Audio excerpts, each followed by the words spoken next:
Camila, 28 años, se sube al bus sin mantener la distancia mínima de 1,5 metros. No lo sabe, pero la persona que va a su lado es positivo para COVID. Llega a casa, saluda a Paula, su hija de 9 años, y a su abuela Rosa de 72. Camila es asintomática. Su hija tiene fiebre. Su abuela no puede respirar. Todas son positivo. Paula y Camila se recuperan. Rosa fallece. Camila, ¿por qué no tomas la distancia mínima? Su excusa, ya uso tapabocas. ¿Para qué más? Tus excusas ponen en riesgo tu vida y la de muchas personas. Aprendamos a convivir para poder vivir. El futuro es de todos. Gobierno de Colombia. Vamos a ganarnos la vida. Si eres mayor de 70 años, por favor, no salgas. En los mayores, el virus es más grave. Vamos a cuidar a nuestros queridos adultos mayores. Así, vamos a ganarnos la vida. Gobierno de Colombia. Colombianos, muy buenas tardes. Los saludo una vez más desde la sala del Consejo de Ministros en la Casa de Nariño, la casa de todos los colombianos. Una vez más le damos la bienvenida a este espacio, dándole gracias a Dios y pidiéndole siempre por nuestro país, agradeciéndole a todos los héroes del sector de la salud, a todos los miembros de la fuerza pública, agradeciéndole a los funcionarios del orden nacional, departamental y municipal, agradeciéndole a todos los que están en los servicios públicos, en los servicios esenciales, a quienes han estado en la cadena de abastecimientos y sobre todo agradecerle a todos los colombianos con su disciplina, con su perseverancia, con su resiliencia. Y quiero particularmente también agradecerle a todos los que han ido recuperando también vida productiva, pero lo han hecho con estricto cumplimiento de las medidas de higiene y de distanciamiento social. Así es que nosotros saldremos adelante. Quiero dar la bienvenida a este espacio haciendo un balance de las cifras del COVID-19 para el día de hoy en nuestro país. Y quiero empezar con lo siguiente. El día de hoy se realizaron 12.346 pruebas, nueva cifra récord en pruebas diarias. Ayer teníamos 10.306, hoy tenemos 12.346.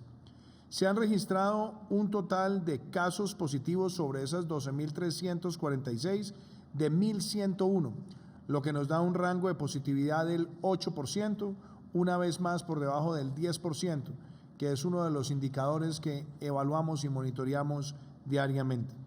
Se han registrado para el día de hoy 27 fallecimientos y les expresamos a esas familias nuestras condolencias, nuestro sentimiento de solidaridad y también de acompañamiento.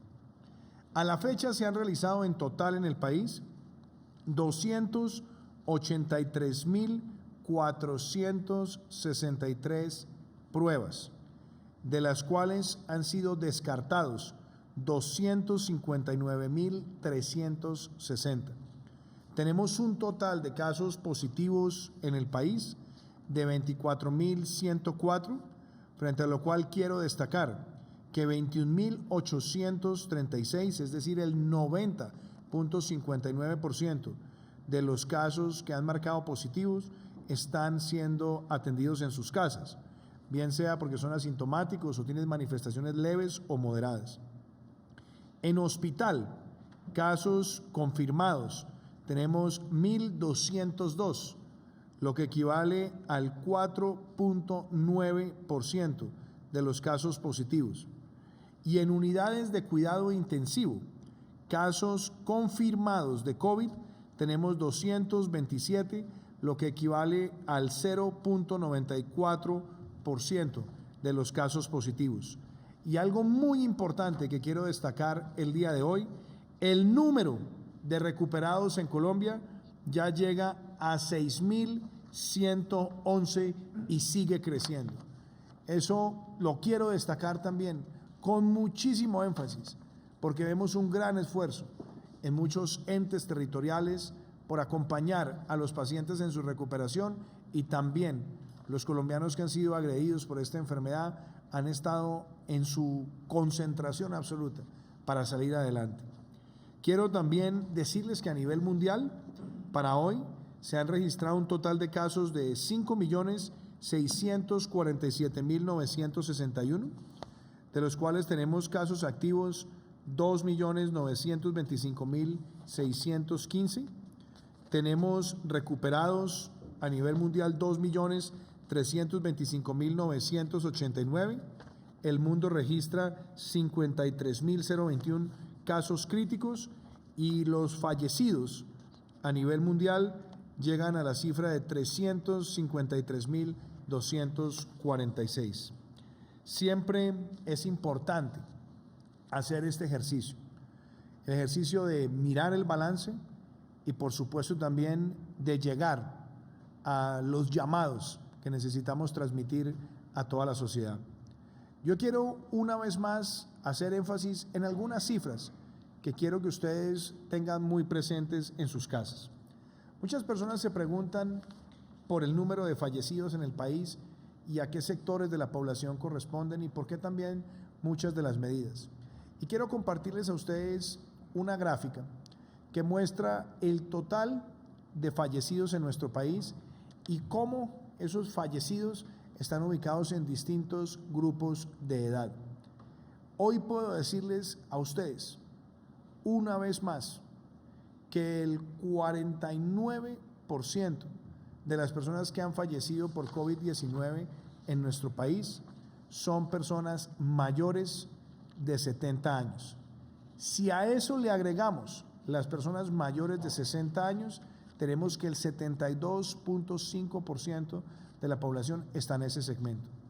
Por eso es muy importante que las personas mayores de 70 años estén en aislamiento preventivo y al mismo tiempo que las personas que sean menores de 70 años y que tengan preexistencias y comorbilidades también tengan esa especial protección. Hoy vamos con el ministro Fernando Ruiz a hablar de algunas de las medidas que vamos a adoptar a partir de junio para que en el marco del aislamiento preventivo de las personas mayores de 70 años también tengamos una mayor recuperación de libertad. Y quiero también hacer referencia a lo siguiente, el número de pruebas que se están adelantando en el país. Yo quisiera compartirles también a ustedes esta gráfica que muestra el avance que hemos tenido, donde en marzo el país realizó 17.891 pruebas, en abril se adelantaron 89.019 pruebas y en mayo, en lo que va corrido del mes de mayo, llevamos 176.554 pruebas. Cuando nosotros miramos el número de pruebas día, también en marzo estábamos haciendo 663. En abril, 2.967 promedio día y en lo que va corrido de mayo vamos en 6.539 pruebas PCR, que son las pruebas de mayor confiabilidad. Y frente a eso también quiero decir, así como se los explicaba el día de ayer, que nuestro país es hoy el cuarto país de América Latina que más pruebas PCR por millón de habitantes está adelantando. ¿Quiénes nos superan? Nos supera Uruguay, nos supera Panamá, son países que tienen menos de 5 o 6 millones de habitantes y tienen un número importante de pruebas. Y también está por encima de nosotros Chile, un país que tiene alrededor de 19 millones de habitantes, pero de los países de América Latina, no solamente los más grandes en población, sino también comparado con otros países de otras dimensiones, nosotros también nos damos cuenta del avance que se está teniendo en nuestro país. Y como lo digo, hoy tuvimos una cifra récord de pruebas que supera los 12.000. Y yo quisiera también hacerles a ustedes unas reflexiones. Hay muchas preguntas que han surgido y yo quiero ser reiterativo frente a algo que les he contado en los últimos días. Primer mensaje que es importante. Nosotros tenemos la emergencia sanitaria que está extendida hasta el 31 de agosto. ¿Qué quiere decir eso? Que como la pandemia está presente, la pandemia no se ha ido, la pandemia mantiene ese nivel de atención y de alerta por parte de la autoridad sanitaria y por lo tanto estamos ante una emergencia sanitaria que nos permite siempre estar tomando decisiones para enfrentar ese suceso. La emergencia sanitaria nosotros la decretamos a comienzos del mes de marzo, muchos días antes inclusive de que decretáramos el aislamiento preventivo obligatorio, y es un marco de referencia para dictar medidas que nos permitan a nosotros enfrentar la pandemia. Por eso quiero empezar con ese concepto. Emergencia sanitaria la tenemos hasta finales del mes de agosto. Ahora bien, muchos de ustedes se preguntan qué sigue en el proceso a partir del 1 de junio. Nosotros hemos utilizado un concepto como gobierno y como país, que es el concepto del aislamiento preventivo. Es un concepto que nos permite a nosotros tener restricciones y también dar espacios de recuperación de la vida productiva. Y por eso, desde el día en que la decretamos, que estamos hablando del 24 o 25 de marzo, nosotros fuimos muy claros en que varios sectores iban a estar actuando y participando para mantener viva la cadena de suministro en nuestro país. Y después, nosotros, una vez cumplimos los primeros días del aislamiento preventivo obligatorio, y hago referencia puntual al día 13 de abril, nosotros fuimos dando espacio de recuperación de vida productiva con protocolos y con responsabilidad. Eso nos permitió que entre el 13 de abril y el 27 de abril nosotros definiéramos con claridad la apertura gradual de muchas obras públicas en el país y también de sectores de manufactura que se estuvieran reconvirtiendo para producir bienes, artículos que le contribuyeran a enfrentar el COVID-19. Después tomamos otra decisión del 27 de abril al 11 de mayo y allí nosotros dimos un mensaje claro.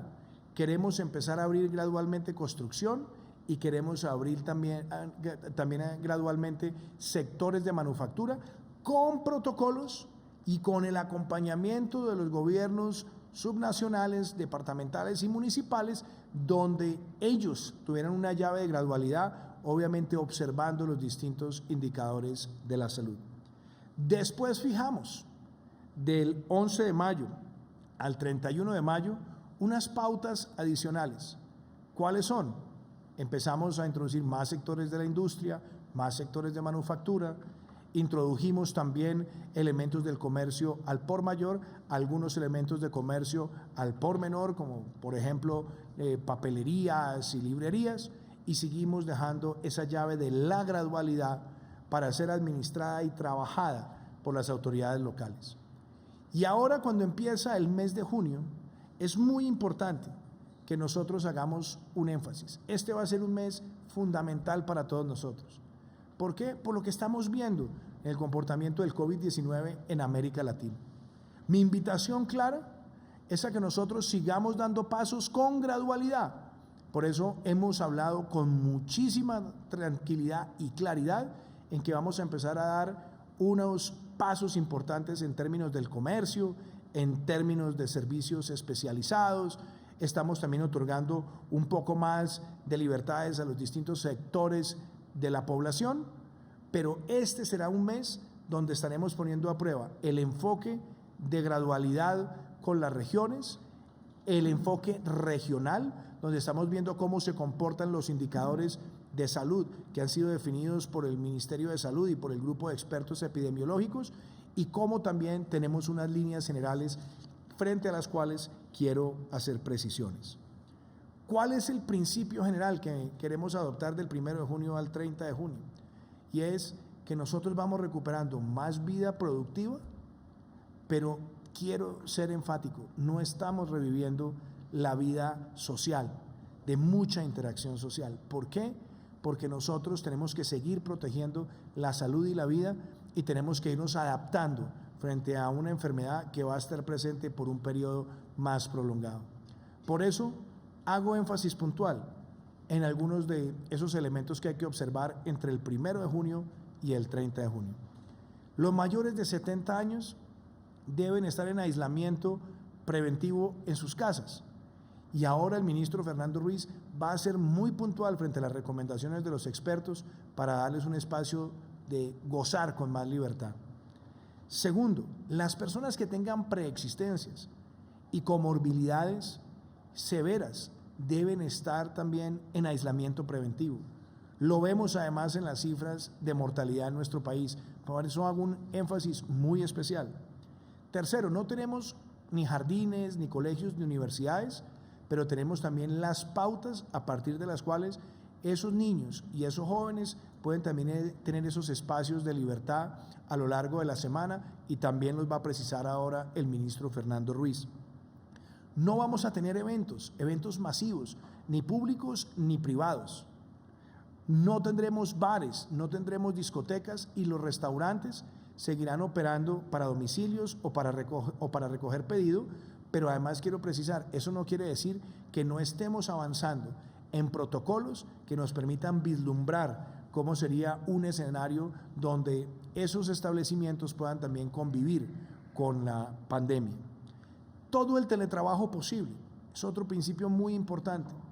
La invitación a tener el mayor nivel de trabajo en casa, teletrabajo por parte de las empresas, y nosotros como Gobierno Nacional también hemos fijado una pauta a través de una circular donde nuestra indicación es que el 80% de los empleados o funcionarios deben estar haciendo su trabajo desde la casa, vía remota, vía virtual, para también avanzar en ese proceso de virtualidad laboral para enfrentar esta pandemia. Quiero ser enfático también en los temas de transporte masivo. Los sistemas de transporte masivo no deben operar con más del 35% de su capacidad. No tendremos abierto el transporte intermunicipal durante el mes de junio, ni tampoco los vuelos domésticos ni los vuelos internacionales, y tendremos la excepción de los vuelos humanitarios para el retorno de nuestros compatriotas al país.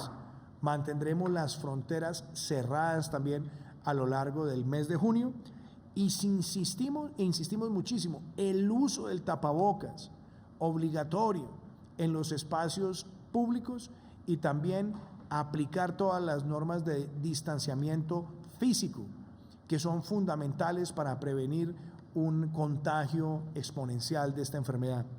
Y por supuesto, yo diría, el principio es claro: salvo las excepciones, todos debemos estar en casa.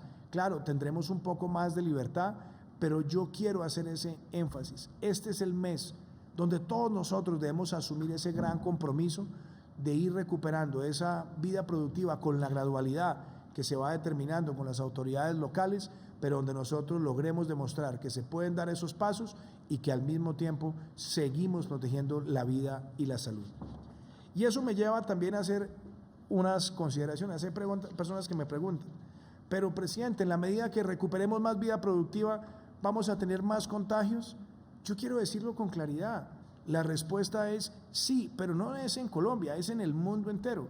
En la medida que nosotros vayamos teniendo más recuperación de vida productiva, seguramente, y con una enfermedad donde el 80% son asintomáticos, vamos seguramente a tener más casos. Pero lo que es importante también es seguir los indicadores que han fijado los expertos, donde uno de los temas más importantes es cuántos casos marcan positivos del universo de pruebas que se realizan. Y en nuestro país, en el agregado nacional, nosotros nos hemos situado en un indicador que está muy por el lado del entre el 8 y el 9%. Entonces, eso es importante que lo tengamos en cuenta. Ahora, lo que queremos es prevenir muertes también. Nosotros tenemos una de las tasas de muertes por millón de habitantes más bajos de la región, y una también de las más bajas del mundo, quizás en países con un tamaño parecido al de Colombia. ¿Cómo lo prevenimos? Con ese cuidado para los mayores de edad. ¿Cómo lo prevenimos? Evitando que los jóvenes y los niños sean vectores de contagio. ¿Cómo lo prevenimos? Con distanciamiento social. ¿Cómo lo prevenimos? Con las prácticas de higiene. Todo esto nos ayuda a seguir manteniendo ese principio. Y también, en la medida en que vamos cuidando a los mayores de 70 años, también vamos evitando que el sistema de salud se exacerbe en sus capacidades, porque claramente cuando miramos en la utilización de unidades de cuidado intensivo, también vemos un peso dominante en las personas de mayor edad, o en las personas que inclusive pueden ser menores de 70 años, pero que tienen comorbilidades o preexistencias severas. Esos son los criterios que yo quería compartirles a ustedes hoy, y yo quiero que el ministro Fernando Ruiz, que está hoy aquí con nosotros, también les hable a ustedes de algunas de estas pautas que estamos fijando a partir del 1 de junio al 30 de junio en lo que tiene que ver con un poco más de espacios de libertad para las personas mayores de 70 años, para los jóvenes y para los niños. Así que, ministro, compártale esas directrices que usted ha discutido con el grupo de expertos a los colombianos.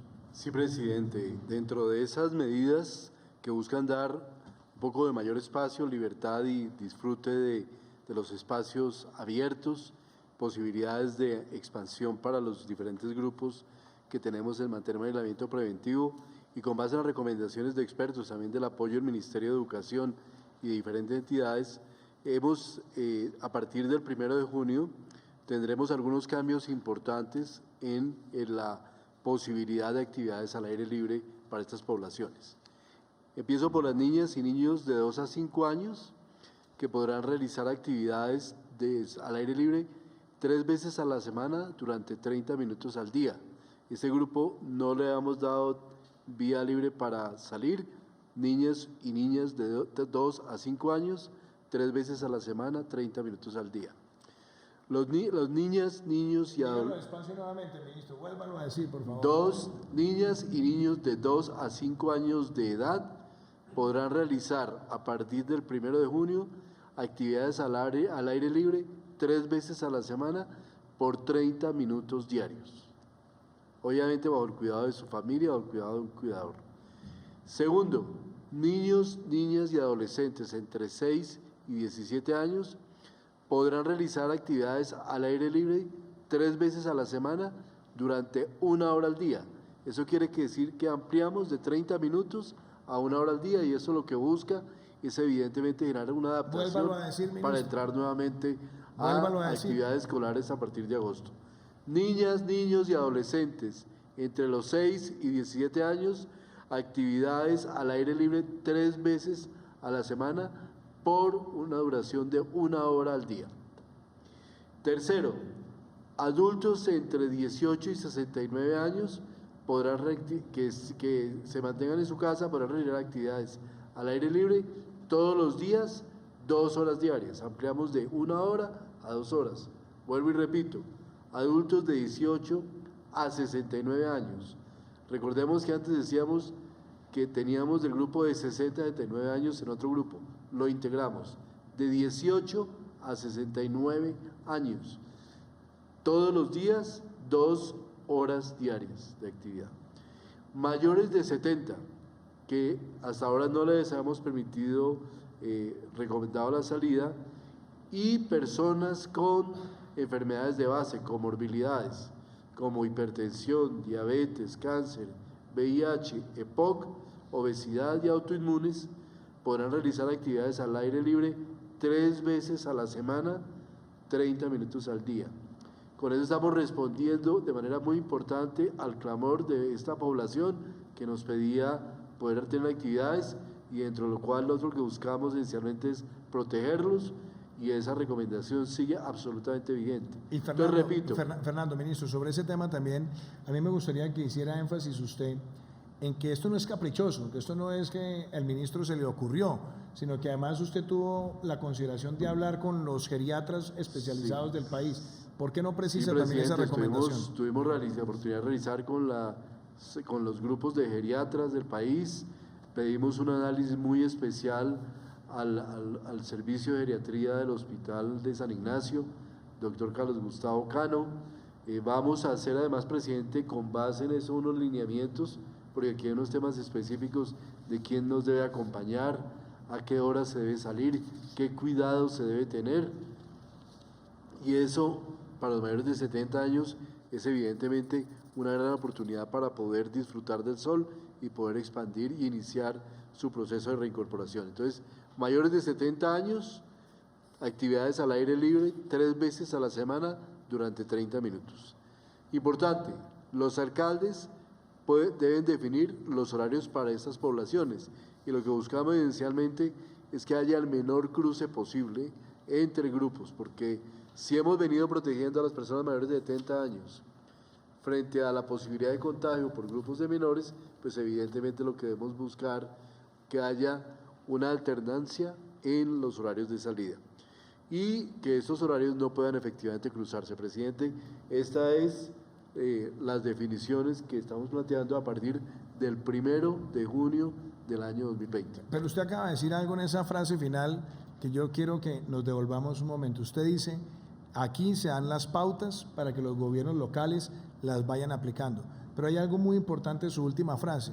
La recomendación es que el grupo poblacional de más de 70 años no se esté propiciando o cruzando con los de menor edad. Obviamente ahí hay un tema de autocuidado, de la manera como se aplican las recomendaciones, pero ¿usted por qué hace esa mención? Porque usted le está diciendo a los alcaldes que para estos grupos frente a los cuales usted está compartiendo las orientaciones de los expertos, esperamos que los alcaldes también en su regulación de sus respectivos municipios también faciliten ese proceso para ser exitosos en la manera como enfrentamos el COVID. Y yo le quería recomendar, presidente, a los alcaldes, hemos logrado en Colombia unas muy bajas tasas de mortalidad hasta ahora. Esas bajas tasas de mortalidad están muy sustentadas en la protección que le hemos dado a esta población. Ha sido muy duro, pero están sustentadas en la protección. De manera que la invitación a los alcaldes es que tengamos mucho cuidado en seguir protegiendo ese capital que ya logramos de salud, de protección a los grupos de mayor riesgo. Gracias, ministro Fernando. Y hoy también tenemos invitados a varios compañeros de gobierno. Hoy tenemos temas muy importantes para compartir con ustedes, pero yo quiero hacer énfasis también en la pedagogía que debemos tener todos en el uso del tapabocas en los espacios públicos y además cuál es la visión de los expertos sobre ese debido uso. Así que antes de escuchar a otros de los compañeros de gobierno, quiero que veamos esta pedagogía. Estos son los errores más frecuentes al usar un tapabocas. Ponérselo sin lavarse las manos. Tocar la parte interna y externa del tapabocas. Descubrirse la nariz. Dejar espacios entre la cara y el tapabocas. Quitárselo para hablar con otra persona. Llevárselo a la barbilla o al cuello. No cometas estos errores y recuerda que los tapabocas de referencia N95 son exclusivos para profesionales de la salud. Ministerio de Salud y Protección Social, Gobierno de Colombia. Hoy nos acompaña el viceministro de Hacienda y Crédito Público, el doctor Juan Alberto Londoño, y vamos a hacer también el balance de muchas de estas medidas económicas a lo largo de lo que ha sido el aislamiento preventivo obligatorio en estos 2 meses. Y quisiera empezar también por decir lo siguiente.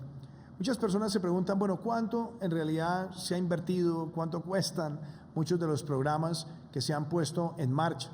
Y nosotros creo que tenemos que ser muy claros en que aquí se ha hecho un esfuerzo grande de varias instituciones, el que ha hecho el gobierno central. También quiero destacar el aporte y el esfuerzo que se ha hecho por parte del Banco Central, el Banco de la República de nuestro país. Y yo quisiera compartirles a ustedes el siguiente gráfico, que de alguna manera resume el tamaño de todo el aporte económico que ha hecho Colombia. Estamos hablando de casi 11.04% del PIB. Es una cifra que supera los 117 billones de pesos. Y aquí, por ejemplo, quisiera precisar lo siguiente. Tenemos 24 billones que corresponden a las fuentes que hemos tenido con el Fondo para el Manejo de la Emergencia, el FOME, que son casi 24.8 billones. Tenemos algo muy importante, los créditos que tienen garantía del 90% para la protección de la nómina, gracias a la capitalización del Fondo Nacional de Garantías, nos va a permitir a nosotros prestar cerca de 60.2 billones. Tenemos cerca de 2.21 billones en reducción de recaudos de ciertos impuestos. Tenemos los aportes que se han hecho también para entidades subnacionales en la orden de 2.4 billones en lo que corresponde a sus capacidades de desahorro y algunas normas de flexibilidad también tributaria y de acceso a líneas. Tenemos las líneas de redescuento de Bancoldex y Findecter que equivalen a 2.42 billones. Tenemos también el aporte en la reducción de cotizaciones personales, que son 1.8 billones, y yo agrego también lo que es el aporte de liquidez que ha venido haciendo el Banco de la República, que es muy importante, y cuando se mira comparativamente con el mundo, que equivale a 23 billones de pesos.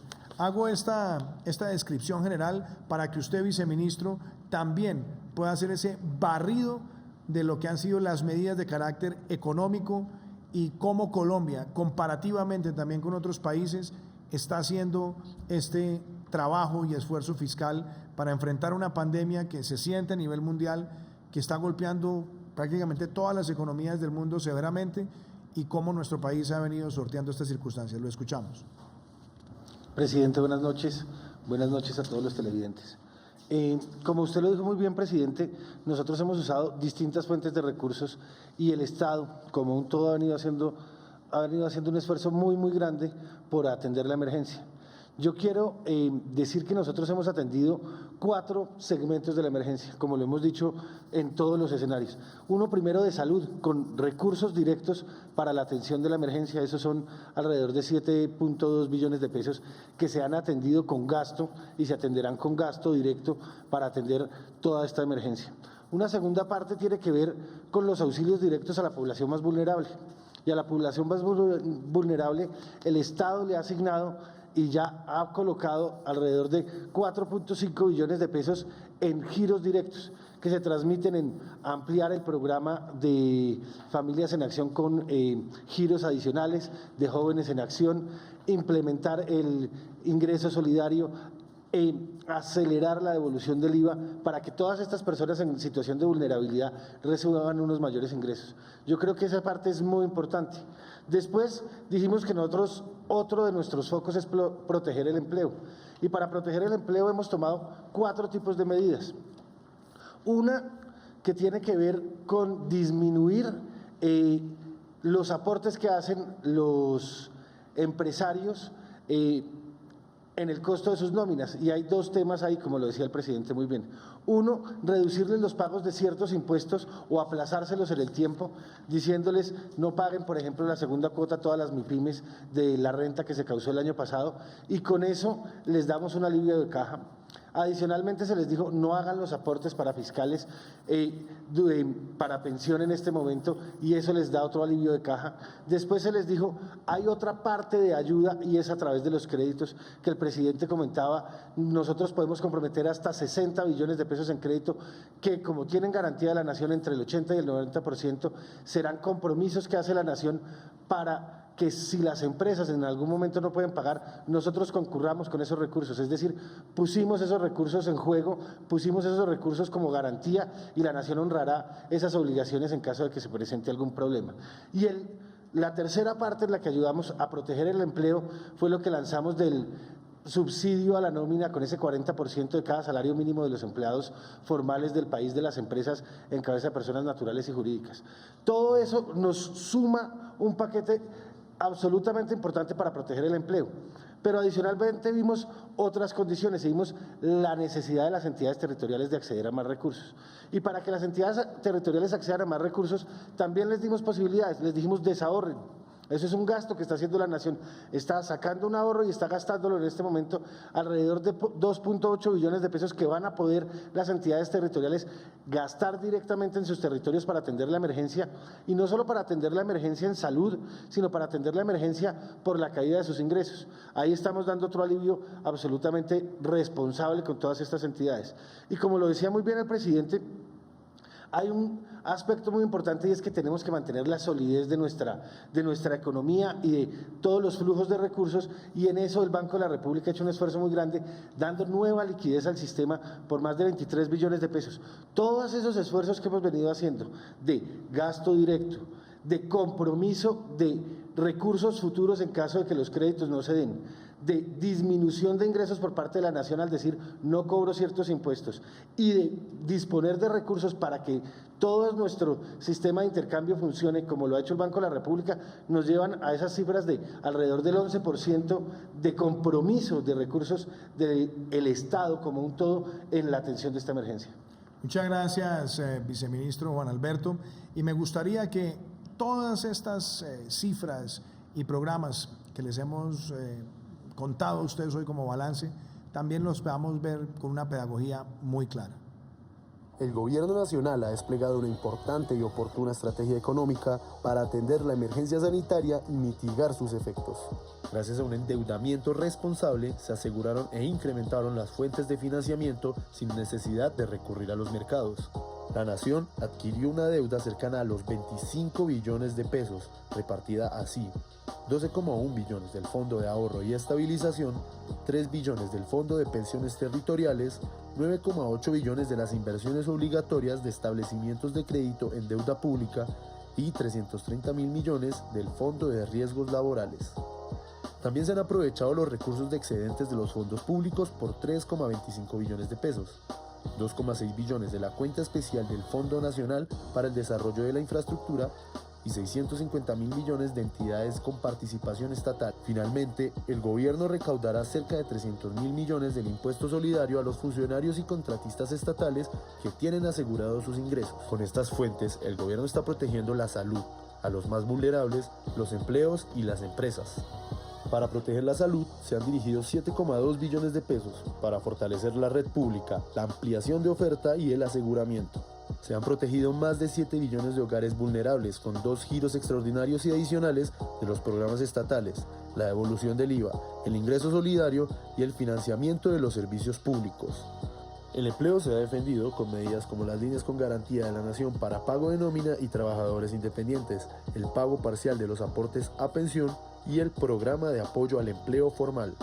Asimismo, para las empresas se pensó en las líneas de crédito para capital de trabajo y para las microfinancieras, así como la liquidez a través de la banca de segundo piso. Con la suma de este conjunto de medidas, el gobierno ha dirigido cerca del 10% del PIB para atender la emergencia y mitigar sus efectos en la población. Seguiremos trabajando en la apertura inteligente, reactivando de a poco los sectores, ya que para que la economía rebote y retome el sendero de crecimiento, debemos recuperar la productividad.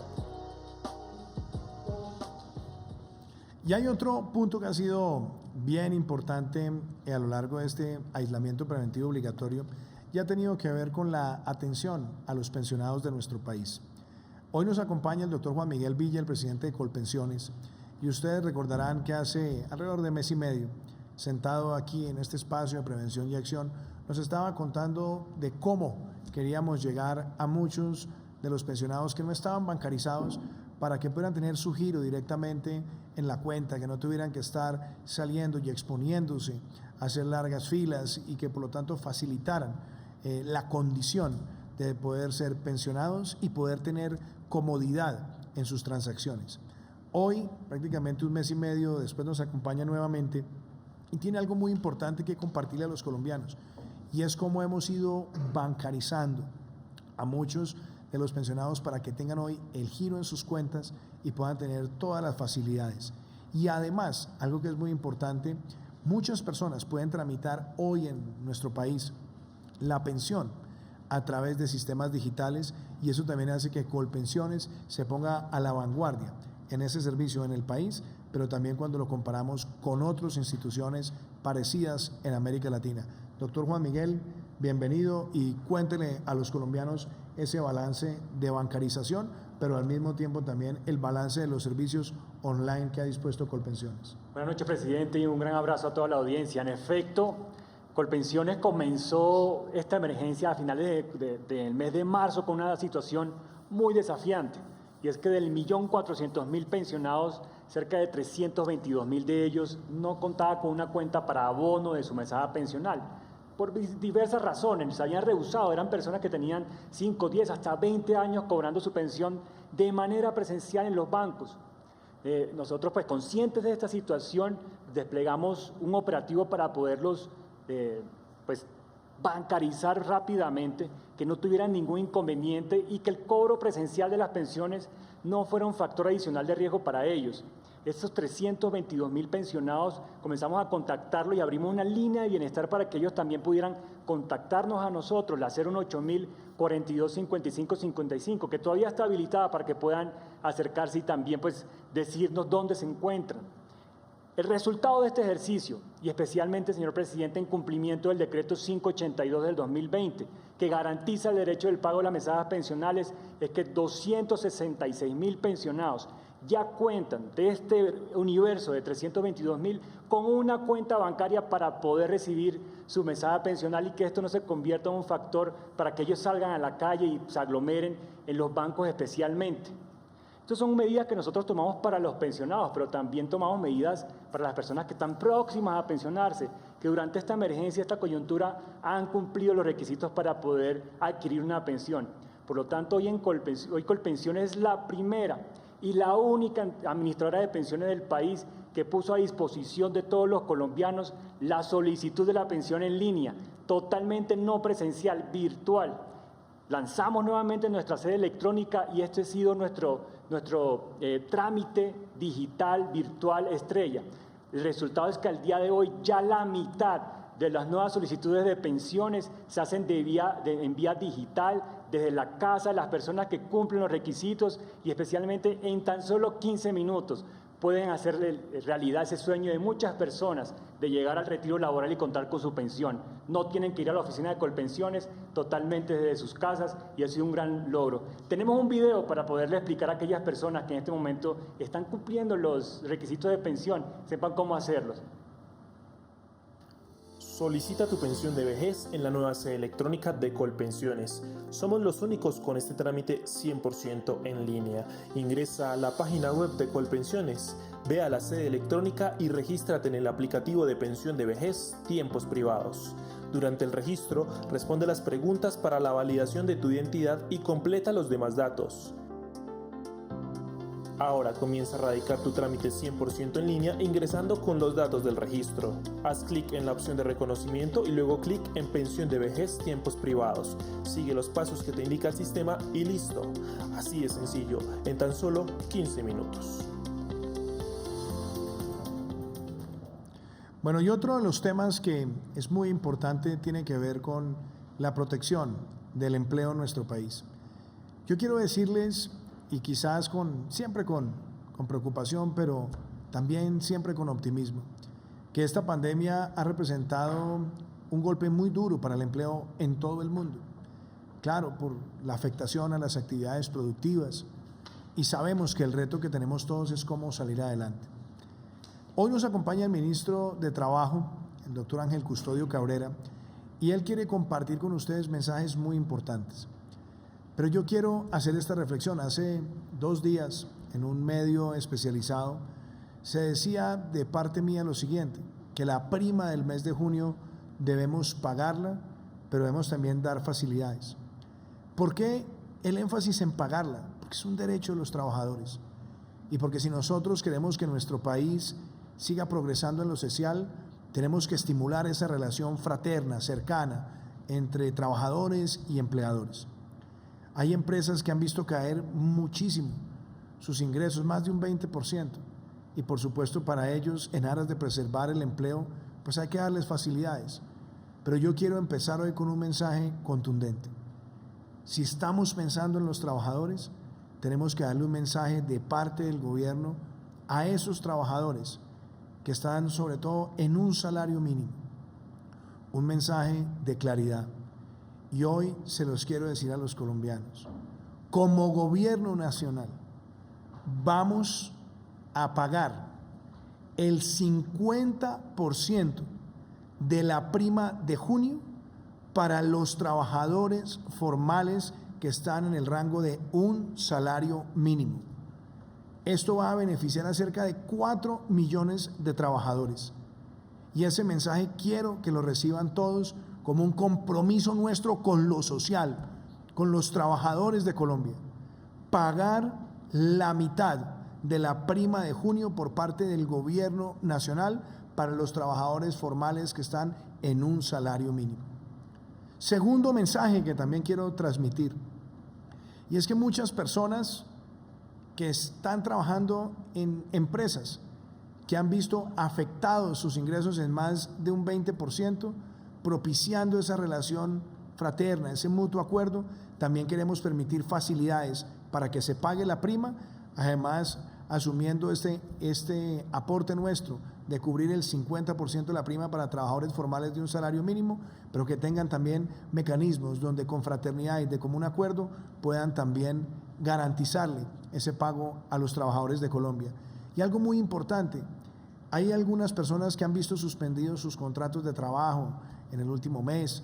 También hemos visto algunas personas que se han visto afectadas en términos laborales, y le he pedido al ministro Ángel Custodio Cabrera que para esas personas hagamos algo muy rápido para incluirlos en ingreso solidario, de manera que también le demos un apoyo en estos momentos a esas familias. Así que, ministro Ángel Custodio, yo creo que he enunciado las líneas generales de estas medidas, pero lo escuchamos a usted para que se la transmita a los colombianos. Gracias, presidente. Primero que todo, agradecer a todos los colombianos que hoy nos están escuchando y viendo. Efectivamente, señor presidente, este tema de la prima se volvió un tema tan importante para los trabajadores de Colombia. Nosotros tuvimos un par de reuniones con la Comisión de Concertación Laboral, donde tanto los empleadores como las centrales obreras plantearon esa posibilidad de que el gobierno ayudara de alguna manera a preservar el empleo y ayudar a ese pago de esa prima. Por eso hoy, señor presidente, la propuesta es muy sencilla, vamos a ayudar con el 50% de todos los trabajadores que devengan un salario mínimo.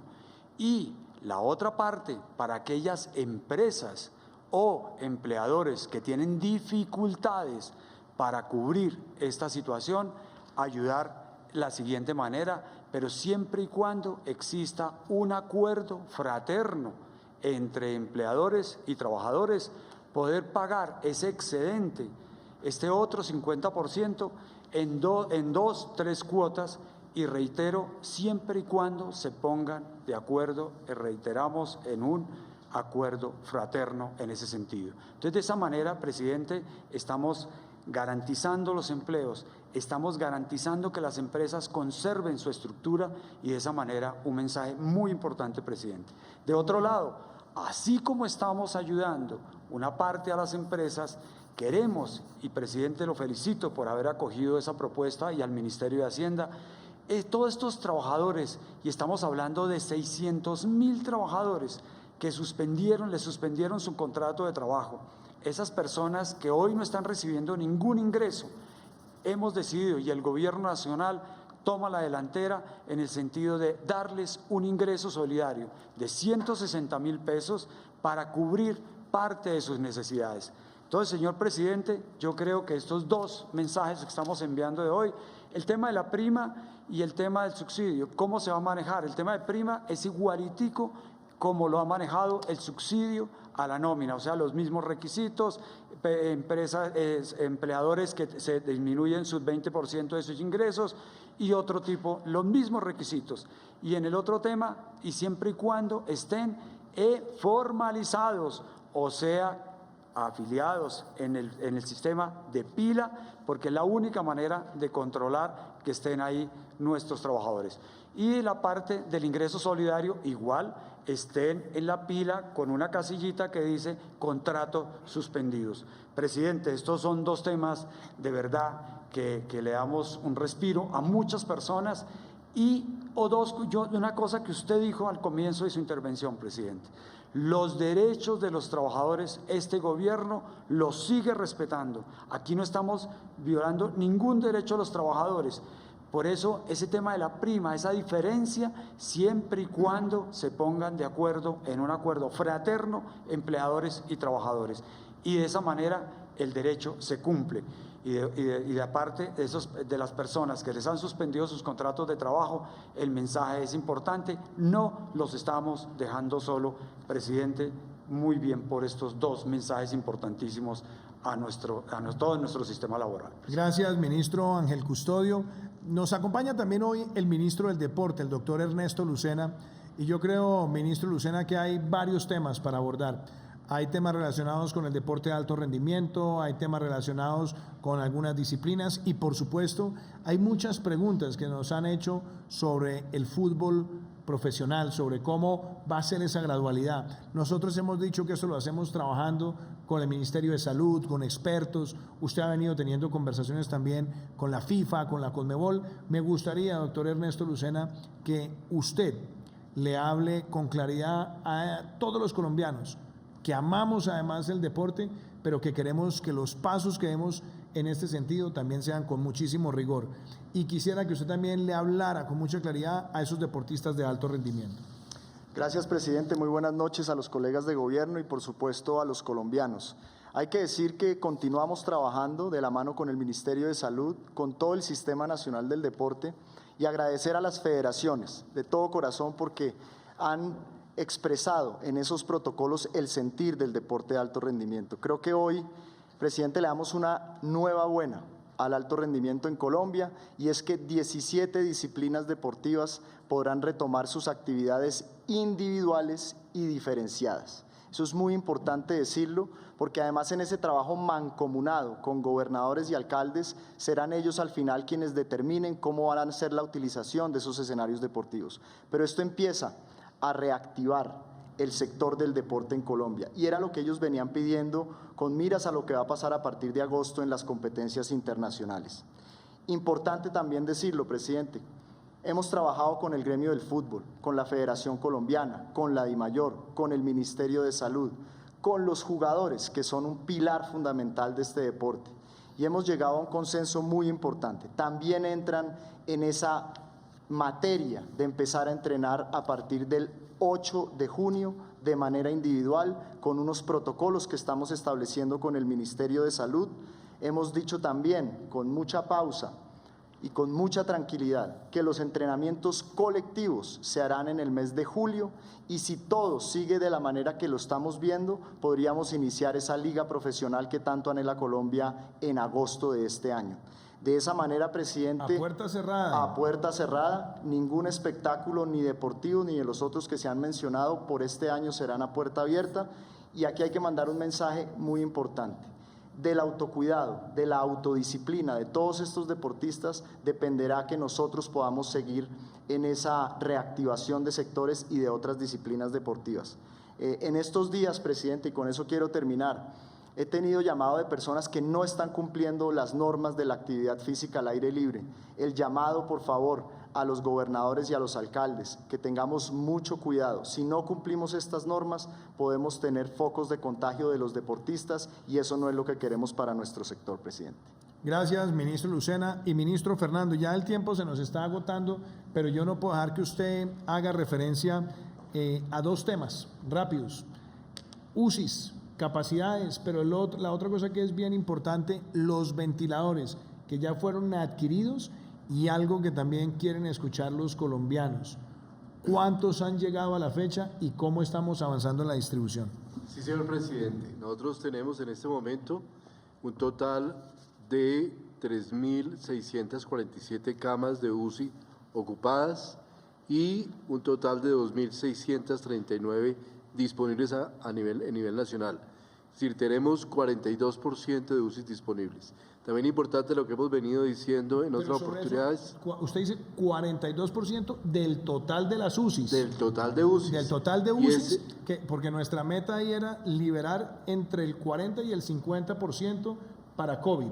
Entonces, si estábamos hablando de un número total de UCIs, usted lo que está diciendo es que el 42% son disponibles para COVID.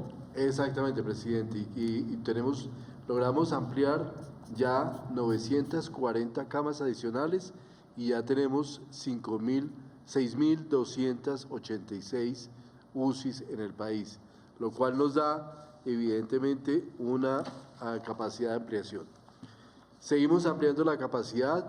Se adquirieron en Colombia, en este momento, se han adquirido 2.767 ventiladores todos adquiridos bajo los parámetros definidos por la Asociación Colombiana de Cuidados Intensivos, la Asociación Colombiana de Medicina Crítica, y con una gestión donde tuvimos que afectar el mercado de ventiladores también de manera muy importante, un mercado muy complejo y con mucha dificultad.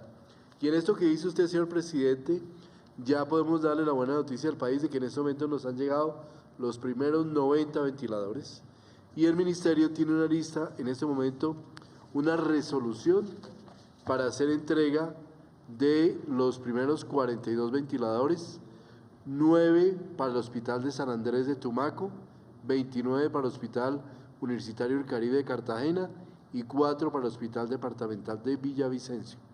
Esta priorización ha tenido en cuenta las limitaciones que tenemos en camas de UCI en la región, el rápido aumento de capacidad y la capacidad de ponerlo a funcionar muy rápidamente. De manera que esta es una muy buena noticia para el país. Ya estamos muy adelante, presidente, y colombianos, en la provisión de los equipos de ventilación para el manejo de los pacientes de UCI. Gracias, ministro Fernando. Ya el tiempo se nos agota, pero yo quisiera dejarlos hoy con un mensaje del Ministerio del Deporte. y es cuáles son esos protocolos de bioseguridad que debemos observar en una de las disciplinas deportivas que más queremos y que lo estamos armonizando con un proceso paulatino, un proceso progresivo, donde empezamos con entrenamientos individuales en las próximas semanas y donde esperamos también ir llegando a que todos los colombianos podamos volver a sentir, así sea a puerta cerrada, pero desde nuestras casas, ese deporte que mueve tantas pasiones como es el fútbol. Nos vemos mañana en Prevención y Acción, seguimos haciendo pedagogía y el mensaje para todos los colombianos. Nadie puede bajar la guardia frente a esta pandemia, todos podemos aportar con nuestro comportamiento, con nuestra disciplina, con nuestra colaboración, y es allí donde la invitación es a que todos en junio, una vez más como equipo, con sentimiento de país, nosotros recuperemos vida productiva y lo hagamos protegiendo la vida y la salud. Que Dios los bendiga y los dejo con este video.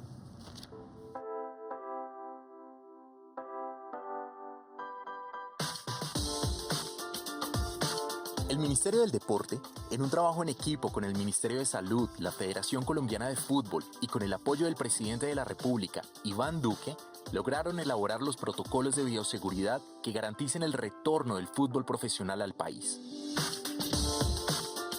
La reanudación del fútbol profesional colombiano es una realidad, con un cronograma de 3 etapas que contarán con el monitoreo permanente de la salud de nuestros jugadores.